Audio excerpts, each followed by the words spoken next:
Hello ನನ್ನ ಮುದ್ದಿನ ಹೃದಯಗಳೇ, ನಿಮಗೆಲ್ಲರಿಗೂ ಶಮನಿಸಂ ವರ್ಡ್ಗೆ ಸ್ವಾಗತ ಸುಸ್ವಾಗತ. ನಿಮ್ಮ ಜೀವನ ಖಾಲಿ ಖಾಲಿ ಅನ್ನಿಸ್ತಿದೆನಾ? ನಿಮ್ ಜೀವನದಲ್ಲಿ ಏನೋ ಅರ್ಥ ಇಲ್ಲ ಅನ್ನಿಸ್ತಿದೆನಾ? ಹಾಗಿದ್ರೆ ಈ ಕಥೆ ನಿಮ್ಗಾಗಿ. ವಿಕ್ಟರ್ ಫ್ರಾಂಕ್ ಅನ್ನೋ ಒಬ್ಬ ಮನೋವಿಜ್ಞಾನಿಯ ಕಥೆ ಇದು. ಆತ ಮೊದಲು ಒಬ್ಬ ಮನೋರೋಗಿ ಜೊತೆಗೆ ಖೈದಿ. ಮನೋರೋಗಿಯಾಗಿದ್ದಂತಹ ವ್ಯಕ್ತಿ ಚಿಕಿತ್ಸೆ ಪಡೆದು ಗುಣಮುಖ ಆಗ್ತಾನೆ. ಅದಾದ ನಂತರ ಆ ಯಾತನಾ ಶಿಬಿರದ ಸತತ ಭಯ, ಕೊರತೆ ಮನೋಭಾವ ಆತನನ್ನ ಮತ್ತೆ ಕೊರಗಿಸುತ್ತೆ. ಗುಣಮುಖಿ ಆದ ನಂತರವೂ ಕೂಡ ಏನೋ ಖಾಲಿ ಅನ್ನೋ ಮನೋಭಾವ. ಆ ನಂತರ ತಿಳಿಯುತ್ತೆ, ನಾನು ಇಂಥ ವಾತಾವರಣದಲ್ಲಿರುವಂತಹ ಎಷ್ಟೋ ಜನರಿಗೆ ಸಹಾಯ ಮಾಡ್ಬೇಕು ಅಂತ ಹೇಳಿ. ಅದಕ್ಕಾಗಿ ಆತ ಆ ಗುರಿಯನ್ನು ಇಟ್ಕೊಂಡು ಮುಂದೆ ಸಾಗ್ತಾನೆ. ಲೋಗೋಥೆರಪಿ ಅನ್ನುವಂತಹ ಚಿಕಿತ್ಸಾ ಕ್ರಮವನ್ನ ಕಂಡುಹಿಡಿಯುತ್ತಾನೆ. ಅವನ ಮೂಲ ಉದ್ದೇಶ ಯಾತನಾ ಶಿಬಿರ ಅಂದ್ರೆ ಮನೋರೋಗಿಗಳ ಚಿಕಿತ್ಸಾ ಶಿಬಿರದಲ್ಲಿರುವಂತಹ ವ್ಯಥೆಯನ್ನ ಕಡಿಮೆ ಮಾಡುವ ಬಗೆಯನ್ನ ಕಂಡುಹಿಡಿಯೋದಾಗಿತ್ತು.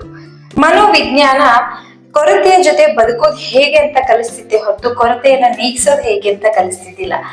ಸೊ ಆತ ಮನಸ್ಸು ಮಾಡಿ ಒಂದು ಲೋಗೋಥೆರಪಿ ಅನ್ನೋ ಚಿಕಿತ್ಸೆನ ಕಂಡುಹಿಡಿತಾನೆ. ಸತತವಾಗಿ ಹಗಲು ರಾತ್ರಿ ಅದ್ರ ಮೇಲೆ ವರ್ಕ್ ಮಾಡಿ ಬರ್ದಿರ್ತಾನೆ. ಆದ್ರೆ ಎರಡನೇ ಮಹಾಯುದ್ಧದ ಸಂದರ್ಭದಲ್ಲಿ ನಾಜಿಗಳೇನ್ ಮಾಡ್ತಾರೆ ಅಂದ್ರೆ ಅವ್ರು ಬಂದಂತಹ ಎಲ್ಲವನ್ನು ಸುಟ್ಟು ಹಾಕ್ಬಿಡ್ತಾರೆ. ಆದ್ರೆ ಆತನ ಒಂದು ನಿರ್ದಿಷ್ಟ ಉದ್ದೇಶ ಏನಾಗಿತ್ತು ಅಂತಂದ್ರೆ ಯಾತನಾ ಶಿಬಿರದಲ್ಲಿರೋರ್ಗೆ ಆ ಭಯದಿಂದ ಹೊರಗೆ ತರೋದು, ಕೊರತೆಯ ಮನೋಭಾವದಿಂದ ಹೊರಗೆ ತರೋದು.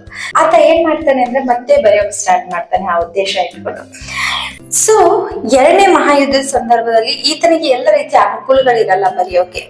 ಹಾಗೆ ಶತ್ರುಗಳ ಕಾಟ ಕೂಡ ಇರುತ್ತೆ. ಇದರಿಂದಾಗಿ ಆತ ಏನ್ ಮಾಡ್ತಾನೆ ಅಂದ್ರೆ ಯಾವ್ದಾದ್ರು ಒಂದು ಕಾಗದ ತುಂಡು ಸಿಕ್ಕರು ಕೂಡ ತನ್ನ ತಲೆಯಲ್ಲಿ ಏನು ನೆನಪಿಗೆ ಬರುತ್ತೋ ಅದನ್ನ ಬರೆಯೋ ಪ್ರಯತ್ನ ಮಾಡ್ತಾನೆ. ಸತತ ಪ್ರಯತ್ನದಿಂದ ಆತ ತನ್ನ ಚಿಕಿತ್ಸೆ ಎಲ್ಲ ಪ್ರಯೋಗಗಳನ್ನ ಒಟ್ಟುಗೂಡಿಸ್ತಾನೆ, ಬುಕ್ ಅನ್ನ ತಯಾರು ಮಾಡ್ತಾನೆ. ಆ ಮೂಲಕ ರೋಗಿಗಳಿಗೆ ಸಹಾಯ ಮಾಡ್ತಾನೆ.